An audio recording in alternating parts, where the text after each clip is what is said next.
FTP நேயர்களுக்கு வணக்கம். இன்று நம்முடன் ஐயா ரவீந்திர சார். சார் வணக்கம் சார். வணக்கம் சார். சர்ப்ரைசிங்காக சசிகலாவும் ராமதாஸும் தமிழ்நாடு முழுக்க 120 கேண்டிடேட்ஸ் போட்டாங்க. ரெண்டு பேருமே வந்து ஒரு ஓப்பனாக அவங்க வந்து துரோகிகளை பழிவாங்கிறது தான் இந்த அணின்ற மாதிரி ஓப்பனாக சொல்லிட்டு டிக்ளேர் பண்ணிட்டு போகிறாங்க. இவங்களுக்கு ட்ராக்ஷன் எது இருக்குமா சார் க்ரௌண்டில்? நான் அவங்களுக்கு எதிரி, துரோகி இல்லை. அதான் உண்மை. அவங்களோட குவாலிட்டி உண்டு. இவங்க ஜெயலலிதாவின் உயிர் தோழி, அவங்க ஸ்டேச்சர் உள்ளவங்க, அவர் ஒரு சமுதாயத்துக்கு மிகப்பெரிய நன்மைகளை செய்தவர். அதெல்லாம் உண்மை நிலைமை. ட்ராக்ஷன் வந்து சசிகலா அம்மையாருக்கு ட்ராக்ஷன் இருக்கிற மாதிரி தான் தெரியுது. ஐயா வந்து பிரச்சாரத்துக்கு போனார், உடல்நிலை சரியில்லை, அதனால அவருக்கு ட்ராக்ஷன் வந்து ஆன்டி டிஎம்கே ட்ராக்ஷனுங்கும் போது அந்த இது அவர் அந்த இடத்துக்குள்ள கோட்டை விட்டுட்டாரு தான் நான் பார்க்குறேன். அவரோட முதல் தவறை அன்புமணியை வந்து ஸ்டாலினுக்கு எதிராக ப்ரொஜெக்ட் பண்ணியிருக்க கூடாது. அது தப்பான ஒரு வீகம். அன்னைக்கு கலைஞர் முதல்வராக இருக்கும்போது அப்போ அந்த ஓட்டை வந்து ஆன்டி ஸ்டாலின் ஓட்டுங்கிற ஆகும்போது ஸ்டாலினே கூட்டணிக்கு வேண்டாம். இன்னைக்கு போல்றாரு ஐயாவோட இது அதெல்லாம் அறிக்கை விடுறாரு, எல்லாம் விசாரிக்கிறாரு, அது வேற விஷயம். கூட்டணி அரசியல்ல வேண்டான்ட்டாருன்னு சொல்லும்போது அந்த இடம் டாக்டருக்கு பார்கெனிங் அடிபட்டு போச்சு. ஆன்டி ஸ்டாலின் பண்ண அன்புமணி, கடுமையாக பண்ண அன்புமணியா எடப்பாடி கையில் எடுத்து 18+1 கொடுத்துட்டாரு. ஆக்சுவலாக இவங்க பிரியாமல் இருந்தாங்கன்னா 10 வச்சு 5 வச்சு எடப்பாடி விளையாட்டு காட்டியிருக்கலாம்.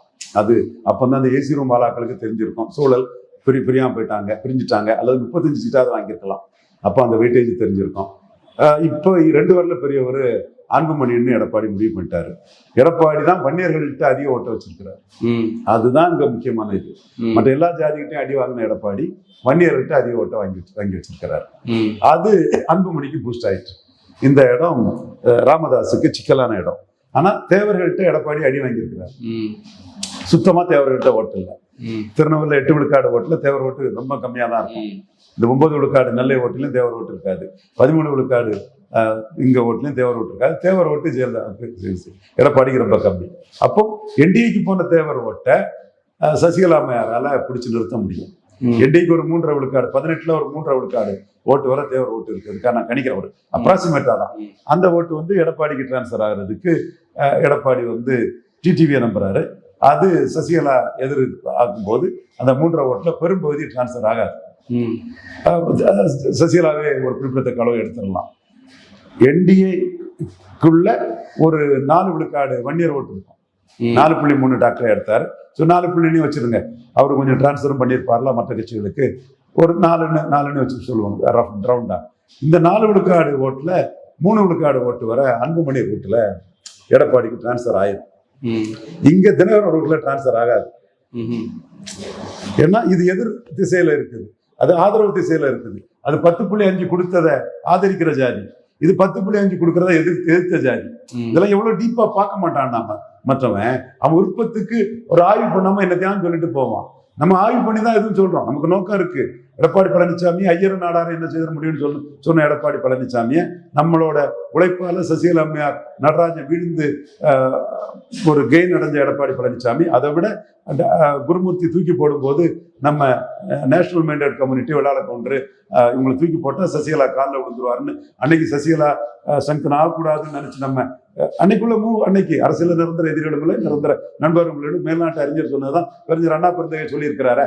அந்த இடத்துக்குள்ள நம்ம காப்பாற்றி விட்ட பிறகு ஐயர் நாடார் என்ன செய்ய முடியும்னு கேட்ட எடப்பாடிக்கு எதிராட்டு நம்ம இன்னைக்குள்ள அரசியல் களத்தை நம்ம ஸ்ட்ராட்டஜைஸ் பண்ணி எந்தெந்த இடத்துக்குள்ள எப்படி பண்ண முடியுமோ அவ்வளவும் நம்ம பலத்தை காட்டிட்டு இருக்கோம். விஜய்க்கும் சில மோசடித்தனத்தை நம்ம வைத்தாலும் கூட விஜய் எடப்பாடியான்னு சொன்னா வந்து விஜய் எம்ஜிஆர் ஜெயலலிதா பேரை சொல்லி எடப்பாடியை பலையனப்படுத்துறாங்க நம்ம பேசிக்கிட்டு தான் இருக்கும்னு சொல்லும்போது இன்னைக்குள்ள சூழ்நிலையில சசிகலா அம்மையார் வந்து எடப்பாடியை பலகீனப்படுத்துறது, அந்த சமூக மக்கள் எடப்பாடி ஒரு தொழிலை ஜெயித்துருவாருன்னு சொன்னா கூட ஜெயிக்க கூடாதுன்னு திமுகவுக்கு ஓட்டை போட்டு எடப்பாடியை தோக்கடிக்கூடிய அளவுக்கு சசிகலாவுக்கு ஒரு இம்பாக்ட் இருக்கு. பட் விடுற ஓட்டு தான் அவங்களுக்கு மரியாதையை கொடுக்கும். பட் நீங்க என்ன சொல்றீங்க, நெகட்டிவா பண்றாங்க. ஏன்னா அவங்கள அந்த உதயநிதி பேசுறது என்ன தப்பு, அந்த போட்டோல என்ன தப்பு இருக்கு அப்படின்ற மாதிரி ரொம்பவே ஆன்டி எடப்பாடியை போறாங்க. பட் அது நீங்க நெகட்டிவா திமுக ஒர்க் பண்றாங்கன்னு சொல்றீங்களா? இல்ல, அவங்க லீடரா தான் ஒர்க் பண்றாங்க. Shrewd leader, experience. இவ்வளவு எக்ஸ்பீரியன்ஸ் இருக்குமா நான் அந்த அளவுக்கு எதிர்பார்க்கல. அந்த அளவுக்கு எக்ஸ்பீரியன்ஸ் தான் இருக்கிறாங்க. அந்த கலரை அடிச்சுட்டு போகும்போதெல்லாம் ரொம்ப வீராங்கனையா போனாங்க. வரும்போது அவங்க 2021 களத்துக்குள்ள வராதுதான் அவங்க மைனஸ், அவங்களுக்கு மைனஸ். அன்புமணி மேட்டர்ல ஸ்டாலினுக்கு எதிராக அன்புமணியை பிச் பண்ணாதான் டாக்டர் ராமதாஸுக்கு மைனஸ். இப்போ சசிகலா அம்மையாரை பொறுத்தளவில் அவங்க களத்துக்குள்ள நின்று ஒரு பொம்பளை முக்குலத்தோர் கம்யூனிட்டி அதை இது பண்ணும்போது அதுக்கு ஒரு ட்ராக்ஷன் இருக்கு. அந்த கம்யூனிட்டிக்காரங்க திரள்றாங்க. தேவரையாவுக்கு வந்து பெரிய தியாக வரலாறு, சுதந்திரத்துக்காக போராடி அந்த பலனும் வரல. அவர் வந்து ஒரு ஏரியாவுக்குள்ள கணிசமான வாக்கை பெற்றார். ஒரு ஏரியாவுக்குள்ள ஒரு 35-40 விழுக்காடு வாக்கை பெற்றார். ஏரியா குறைவு, அதனால ஒரு 1.3 விழுக்காடு தான் டோட்டல்னா கூட ஒரு மக்களவை தேர்தலில் ஜெயித்துட்டாரு. ஒரு உசிலம்பட்டியில நல்லா ஹெவியா இருந்தது. ஸோ இந்த ஏரியாவுக்குள்ள தான் நின்னாரு. அவர் ஜாதி அடிப்படைக்குள்ள அவரும் நிக்கல. நம்மயாரும் ஜாதி ஒரு பின்புலம் இருந்தாலும் கூட இவங்களும் வந்து இவங்களால பலன் பெற்ற பறையர்கள் மற்ற ஜாதிக்காரங்களாம் நிறைய இருக்காங்க. பொள்ளாச்சியில கூட ஒரு கேண்டிடேட் போட்டிருக்காங்கன்னு ஈஸ்வரண்ணனும் அவருக்கு இன்னொரு கேண்டிடேட்டும் வரும்போது என்கிட்ட அந்த இதை பதிவா சொன்னாங்க. எனிவே இவங்களுக்கு ஸ்டாச்சர் பெருசு. அந்த ஸ்டாச்சர் வந்து தமிழ்நாட்டை ஜெயலலிதாவுக்கு டெலிகேட்டட் பவர் மூலமா ஆண்டவங்கிற இமேஜும் இருக்குது. ஸோ இவங்களை வந்து முக்குலத்தோர் சமுதாயம் பொலிட்டிக்கலி வைப்ரண்ட் ஆயிட்டாங்க. எஸ்சிக்கு ராஜா சாத்தூர்ல நிற்கிறாப்புல, வெள்ளத்துறை பாண்டியன் நாங்குநேரில் நிற்கிறாங்க. ஸோ முக்குலத்தோர் சமுதாயம் சசிகலாவை அப்படி ஒன்றும் கைவிட்டுட்டு போகாது. கைவிட்டுட்டு போக வேண்டிய அவசியம் இல்லை. பொலிட்டிக்கலி அவங்க பவர்ஃபுல்லா தானே இருக்கிறாங்க. சசிகலா 90 வர்றதுக்கு முன்னாடி இவங்க அரசியல் அதிகாரம் என்ன, வந்த முறை இவங்க அரசியல் அதிகாரம் என்ன, 89 இவங்க என்ன, 84 80 இவங்க என்ன, சசிகலா வந்த முறை இவங்க அதிகாரம் என்ன. சசிகலா தான் முக்குலத்தோரை ஒன்றிணைச்சிருக்கிறாங்க. தேவரையா அந்த ஒன்றிணைக்கக்கூடிய வேலையை பார்க்கல. அவர் அதுக்குள்ள போகல. அவர் ஜாதி கடன் தான் நின்னாரு அந்த இடத்துக்குள்ள. இவங்க வந்து ஜெயலலிதாவுக்கு அதிகாரத்துக்குள்ள நின்று தேவர் இமேஜை கூட தஞ்சாவூர் கும்பகோணம் இங்கெல்லாம் வந்து தேவர் சிலைகள்லாம் வைக்கிறதுக்கெல்லாம் நடராஜன் ஐயாலாம் பின்னணியில நின்று அந்த இதை பார்த்தாங்கன்னா அந்த கம்யூனிட்டியை எம்பவர் பண்ணதுல இவங்களுக்கு பெரிய பங்கு. ஸோ அதுக்கு ஒரு விசுவாசமா இன்னைக்கு அவங்களுக்கு சசிகலாவோட நிற்கிறதுனால அவங்களுக்கு என்ன பெரிய குறைஞ்சு போக போகுது. எல்லா கட்சியும் தான் அவங்கள தான் நிறுத்தியிருக்காங்க. திமுகவும் ஒரு தேவருக்கு பெரிய முக்கியத்துவம். சீமானும் தேவர் கட்சி மாதிரி தான் தன் கட்சியை கொண்டு போக நினைக்கிறாரு. எடப்பாடியே தேவர்களுக்கு எதிராக திருப்ப நினைக்கிறாரு. அண்ணா திமுகவும் நிறைய தேவர்களை தான் கேண்டிடேட்டா போட்டிருக்கிறாரு. விஜய் புதுக்கட்சி எனக்கு அதில் ஜாதிய அந்த இது ஒன்றும் எனக்கு தெரியல. இந்த சூழ்நிலைக்குள்ள அவங்க சசிகலா பக்கம் நிற்கிறனால அவங்களுக்கு ஒன்றும் அரசியல் அதிகார குறைவு ஒன்றும் வந்துடாது. கூட தான் செய்யுமே தவிர குறையாது. நீங்க தான் ஃபர்ஸ்ட் சொன்னீங்க. நீங்களும் சீமானம் தான் சிறையில் வைத்து அவங்க கொள்ள சதனிட்டது இருக்குன்னு. அப்ப அது அவங்களே சொல்லும் போது மக்களுக்கு இதுல ட்ராக்ஷன் இது அதாவது சீமானுக்குள்ள ஒரு குட்வில் அன்னைக்கு நமக்கு நடந்த அந்நியத்தை சீமானத்தை தான் பேசினாருன்றது அவருக்கு சீமானுக்கு ஒரு குட்வில் கிடைக்குமா? சீமான் அன்னைக்கு பேசினது ஒண்ணா பரப்பன அக்ரஹார சிறைச்சாலையில் சசிகலா மேரை கொல்ல சதினி பேசினாரு. அவர் நடராஜனால ஒரு பிரச்சாரியத்தோட இருந்தவர். நடராஜனுக்கு நன்றி உணர்வு யாரும் காட்டலாம் ப்ரோ நடராஜனாலாம் அவர் பேசினாரு. அன்னைக்கு அவர் பேசினது காரணம் தினகரன் அரசியல் போட்டியாளராக இருந்தார். தினகரன் அரசியல் போட்டியாளராக இருக்கும்போது அவங்க சசிகலா மேல ப்ரொஜெக்ட் பண்ண தயாரா இல்லாம இருந்தார். அவங்க உறவினரான தினகரனே ப்ரொஜெக்ட் பண்ணாத போது நான் பேசுறேன், அண்ணன் மனைவியை பேசுறேன், அண்ணன் மனைவிக்குள்ள அந்த இடர்பாடுகளை நான் பேசுறேன்னு பரப்பன அக்ரஹார சிறைச்சாலையில் சசிகலாவுக்குள்ள சதிங்கிறத அவர் பேசினாரு. அன்னைக்கு அவருக்கு கூட வாக்கு வங்கி ரீதியாட்டு கூட அன்னைக்கு அவருக்கு வாக்கு கிடைச்சிருக்கும். அன்னைக்கு சசிகலாவே களத்துக்குள்ள வந்துட்டாங்க. என்றாலும் சீமான் அதை மீண்டும் அதை ஞாபகப்படுத்தலாம். இந்த சிச்சுவேஷன்ல சசிகலா அதை என்டால்ஸ் பண்ணும்போது உண்மையிலே அவங்களுக்கு ஒரு த்ரெட் இருக்குங்கிற மாதிரி ஒரு தோற்றம் மக்கள் மத்தியில வருது. சார், இப்போ கடந்த முறை அதிமுக தோல்வி அடையும்போது இந்த முக்குலத்தோர் மந்திரிகள் எல்லாமே ஜெயிச்சு வந்துட்டாங்க, லோக்கல் லீடர்ஸ் நின்றுட்டாங்க. இந்த முறை வந்து பலருக்கு எதிராகவே சசிகலாவே கேண்டிடேட் போட்டதால அவங்களால அந்த மந்திரியோட இமேஜ் தாண்டி ஒரு எஸ்டாப்ளிஷ் பண்ண முடியுமா? முக்குலத்தோர் மந்திரிகள் இந்த முறை ஜெயிக்கிறது கஷ்டம். சசிகலா ஃபேக்டர் கூடுதலா அதை டேமேஜ் பண்ணுது.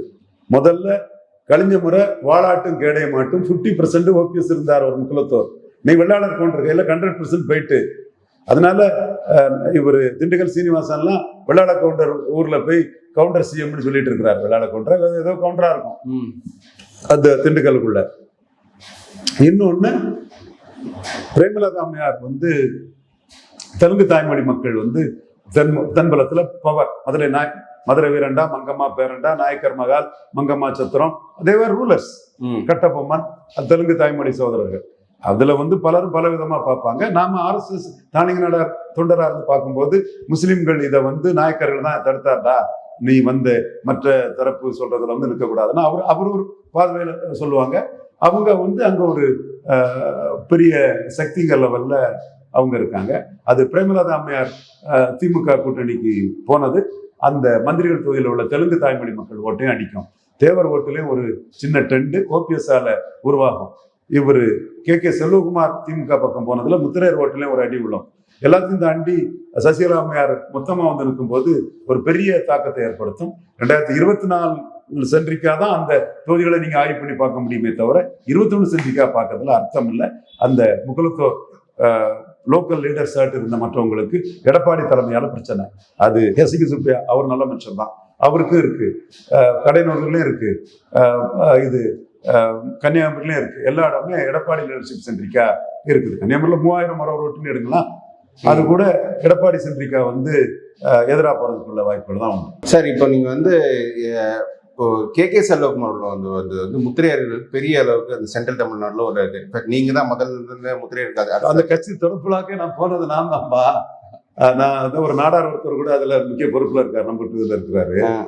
நான் அந்த கட்சி தொடர்புலாக போனேன். செல்வகுமாரோட ஒவ்வொரு நிகழ்வுக்கும் போவேன்.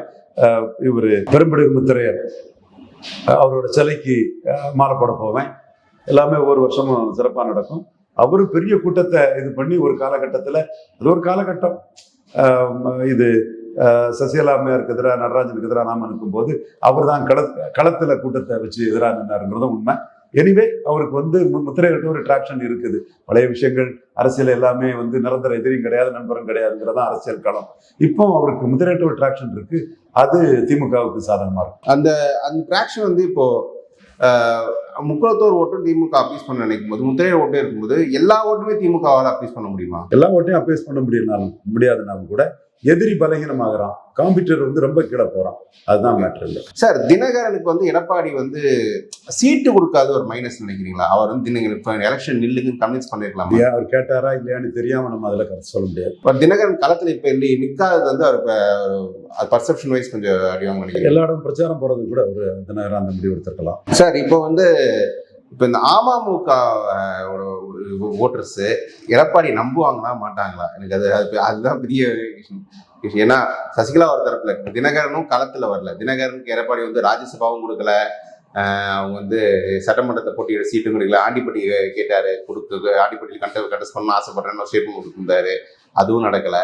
இப்போ இப்படி இருக்கும்போது அமமுக கூட்டணி பிளஸ் நீங்க சொன்ன அந்த 10% இஷ்யூ இருக்கு, அது எந்த அளவுக்கு சார் ஜெல்லாகும்? 10% மையமா வச்சு அன்புமணி ஸ்டெடியா நிற்கிறார். இன்னைக்கு இல்லை நாளைக்கு அந்த 10 வச்சு தான் நிற்பேன், எடப்பாடியை சேலஞ்ச் பண்ணாலும் 10 வச்சு தான் சேலஞ்ச் பண்ணுங்கிற லெவல்ல நிற்கிறாரு. எடப்பாடி அதுல இருதலை கொள்ளி எறும்பா இருக்கிறாரு. இது டிடிவி அதுக்கு எதிராக முன்னாடி பேசுற மாதிரி இப்ப பேச முடியாத நிலைமையில இருக்கிறாரு. அரசியல் சூழ்நிலையில பெரிய லெவல்ல இருந்த ஒரு சகோதரர் டிடிவி, எடப்பாடியை கமாண்ட் பண்ணவர். இன்னைக்கு அவர் ஒரு அடையாள அரசியலுக்காக இரட்டை இலக்கத்துல சீட்டு பெற்றதே அவருக்கு ஒரு சாதனைன்னு தான் நான் பாக்குறேன். சார், இப்போ பாமக நீங்க 18 தொகுதியிலும் வேட்பாளர்களை போட்டு எப்படியா பாமக வீழ்த்தணும் அப்படின்ற ஒரு எண்ணத்துல ராமதாஸ் இருக்குமா தெரியுது. சௌமியா அன்புமணியே நீங்க பொண்ணுங்களை கூப்பிட்டாங்க, யாரை கூப்பிட்டு குடும்பமே வந்து பிரச்சாரம் பண்ணா நீங்க ஜெயிக்க முடியாது சில மாதிரி ஸ்டேட்மெண்ட்டை கொடுக்குறாரு. அப்ப நெகட்டிவா போறாரா? இப்போ இது வந்து பாமகன்னு அந்த கட்சியை அழிச்சிருவேன். இப்போ இவங்களும் ஒன்றும் ஜெயிக்காம இவங்களும் ஒன்றும் ஜெயிக்காம போனா அந்த கட்சியே அழிஞ்சு போயிருவேன். அப்படின்னா அந்த கட்சியை வட தமிழகத்துல வன்னியர்களின் பெருந்தலைவரா ராமதாஸை மீறி நின்னவர் அன்புமணி அங்கீகரிச்சிட்டாரு. அவங்க ஸ்பிளிட் ஆகலன்னா அவங்க நிலைமை வேற. 35 எம்எல்ஏ அல்லது 10.5 வச்சு தனிச்சு களம். அவங்க ஸ்பிளிட் ஆனாதான் எடப்பாடிக்கு வந்து ஒரு பெரிய லாபமா அங்க வந்துச்சு. ஸோ அங்க போலரைசேஷன் வரும்போது அது ஒரு வன்னியர் ஓட்டு கன்சால்டேட் ஆகி நான் வன்னியர் ஓட்டு திமுக அணியில தேமுதிக, பறையர்கள், திருமாவளவன், கிறிஸ்டின், முஸ்லிம்ஸ் எல்லாம் கன்சால்டேட் ஆனாங்கன்னா அந்த களம்ங்கிறது வந்து அன்புமணியை ஒரு அரசியல் சக்தியா காட்டும். அது அது எப்படி வருதுங்கிறது தேர்தல் ரிசல்ட்லாம் தெரியும். வன்னியர்களின் பெருந்தலைவர் எடப்பாடி பழனிசாமியே அதுல பெரிய ஃபேக்ஷன் அன்புமணி ஃபேக்ஷன் தானே அங்கீகரிச்சதுதான் ராமதாஸுக்கு ஒரு அடி. இப்ப ராமதாஸே இப்போ அவங்க ஏதோ போட்டி வேட்பாளர் போகும்போது வன்னியர் ஓட்டு பிரியும் போது இயல்பா தோத்துருவாங்கல்ல. 18 தொகுதியில பெரம்பூர் மாதிரி தொகுதியில பலி சீட்லாம் இருக்கு நிறைய. இல்ல பார்ப்போம் எப்படி வருதுன்னு பார்ப்போம். மக்கள் வன்னியர் சமூகம் எப்படி முடிவு எடுக்கிறாங்கன்னு பொறுத்திருந்து பார்ப்போம். சரி சார், இவ்வளவு இணைஞ்சு பதில் சொல்ல மாட்டேன்.